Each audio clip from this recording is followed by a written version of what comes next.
The stupid gap is the space between who you are and who you need to become in order to build a life that you don't want to escape. And I know what you're thinking. What the hell does that mean? And who's this guy in the goofy shirt with a funny mustache trying to tell me how to live my life? And the answer is I'm not. But more on that later. For now, let me tell you why I think that I deserve your time and attention for this video. My name is Ryan Gray. As of today, I'm 36 years old. I live in Austin, Texas, and I've lived a lot of life. I grew up in chaos, an abusive household. I lived in 15 different houses across 4 states and 2 countries by the time I graduated high school. When I turned 20, I became a first responder. I was a firefighter and a paramedic, and I was also a special ops guy. I served on the SWAT team, I was on the water rescue team. I was a instructor and a mentor. And what that means is for over a decade, I met people on their worst day almost every day. That gave me a pretty unique perspective of this life. By my late 20s, I had a life that looked perfect on paper.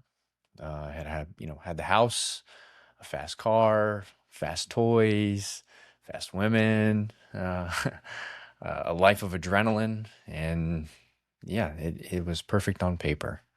But something was broken. I was jaded. I was bitter. I was unhappy. I was constantly numbing myself with various vices and trying to outwork everything and trying to outperform everything in my life, all to just numb me from just sitting with myself and experiencing life and being present. And so when I recognized that something needed to change, that something was broken, I left. I quit my job. I sold everything I had, my house, the cars, the toys, the everything. And what I couldn't sell, I put into storage. And I booked a one-way ticket to Japan. And I spent the next 18 months living out of a backpack, traveling the world, and stripping myself and my life down to the bone. And it was deeply confronting. It was beautiful. And I met so many wonderful people and experienced a lot of great things that challenged my perspective of life. And in that space of what I call the stupid gap, I met myself and I distanced myself because I had distanced myself from my identity, from my responsibilities, from my ego. It allowed me to see the things that were running me and that were steering my life and how ultimately none of it was my own. I had been, I had chosen this path because it looked good on somebody else, but ultimately it wasn't right for me. And I did all the usual things that one does when they're trying to reinvent themselves or when they're trying to do a hard reset on their life. Spiritual retreats and meditation and plant medicine and breath work and hundreds of hours of podcasts, books, YouTube, gurus, all of it. And I kept waiting for this lightning bolt, this epiphany of purpose to strike me down in my tracks, bring me to my knees and say, Ryan Gray, this is your purpose. Go henceforth in the world and carry it out and feel meaning and value in the world. And it never came. It never came. It doesn't work like that. It wasn't until I made the decision that no one's coming to save me. There's no one coming to save me. And purpose and meaning and what this life is all about has to come from within. Otherwise, it's not yours. And if it's not yours, then you'll do everything you can to prevent yourself from connecting to it.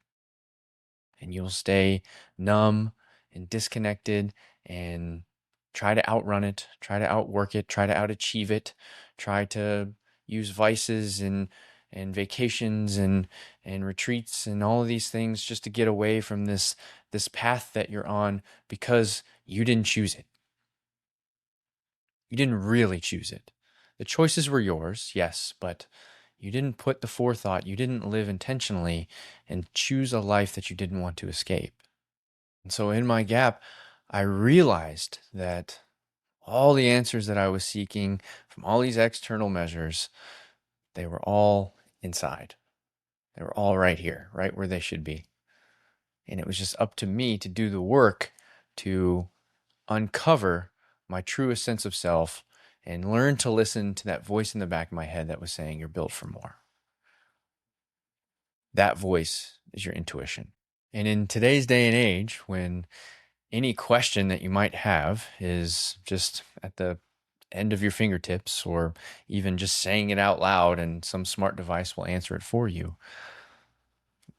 we're left to ask the question of what's left to explore? What is this all about? And my answer is the human condition. We're here to explore, to experience what it is to be human, the things that are innately human, and to be curious about it. I think we're given emotions for a reason. I think we're given a body for a reason. Believe whatever you want to believe about the afterlife or the pre-life or whatever it is. We're here right now for a reason. What is it? And for me, again, I think it is to experience this thing, to lean into these emotions, what it is to be a human, to use our bodies, to use our minds, not just to work, not just to play, but to experience the full scope of what it means to be a human being. And because of that belief, that is also why I believe that everyone's individual purpose is different, which is why it has to come from within. But this realization is deeply confronting, because if it's all up to you, it's all up to you. And the further we lean into that voice in the back of our head, that intuition, and start to follow our curiosity out into the world, the further away we get from our existing tribe, from our people, from our group, and that comfort that brings. And that's a terrifying thing. We're a tribal species, and leaning into your curiosities and your uniqueness can be terrifying. I understand that. But it's through that path and through that process is where you will find what makes you unique. And when you find what makes you unique, you will find your purpose. And so if you're standing on the precipice of this gap, the stupid gap, that space between the person that is making the decision that this is my purpose, this is why I am here, this is what I am meant to do, and the person that is embodying that life, aka the space between who you are and who you need to become in order to build a life that you don't want to escape. If you're a person that is standing on the precipice of that gap and staring into the abyss, you're not alone. You're not alone, and you won't be alone when you enter that gap. It can be lonely, don't get me wrong. And that's a part of the process. Take that as a feature, not a bug, that you are on the right path. Because when you separate from the herd, there's going to be a period in the gap that is lonely because you haven't found your new people yet. And you're exploring yourself, and you're exploring this life, and you're exploring different perspectives, and you're playing with different things that can help shape you into that person that you're going to become. And you just have to have faith that you'll make it through.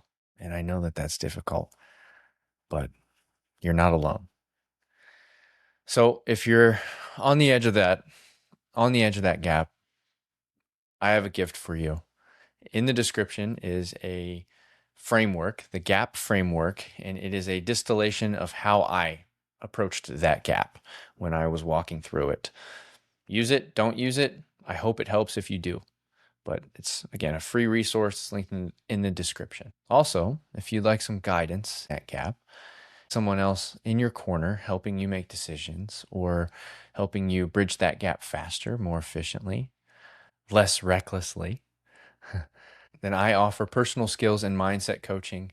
You can visit my website, thatryangray.com. The link is in the description. schedule a vibe check with me, and I would love to be of service. And so I will leave you with this. Don't let anybody tell you how to live your life. Your purpose, your meaning, your value has to come from within.